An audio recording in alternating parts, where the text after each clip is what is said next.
বোনের আজ জন্মদিন, আর তাই মাম্মাম আর আমি মিলে বোনকে একটা সারপ্রাইজ দেবো ঠিক করেছিলাম। যাওয়ার সময় বোনের জন্য নিয়েছিলাম ফুচকা আর চকলেট, কারণ বোন ফুচকা খেতে খুব পছন্দ করে। তাই সেখানে গিয়ে দেখলাম বোনের হাজব্যান্ড অলরেডি বোনের জন্য একটা ছোটোখাটো সারপ্রাইজ অ্যারেঞ্জ করেছে।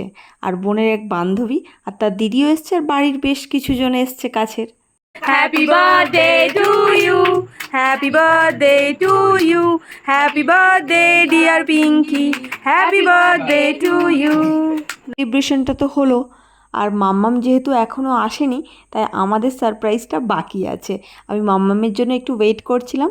ও পড়তে গেছে, পড়ে থেকে ফেরার সময় একেবারে বোনের বাড়িতে ঢুকবে। কাছের মানুষ বা তোমার কাছে যে মানুষটা ইম্পর্টেন্ট, স্পেশাল, তার জন্য তার স্পেশাল দিনে তার মুখে হাসি ফোটানোর জন্য একটু তো ইনিশিয়েটিভ নেওয়া দরকার।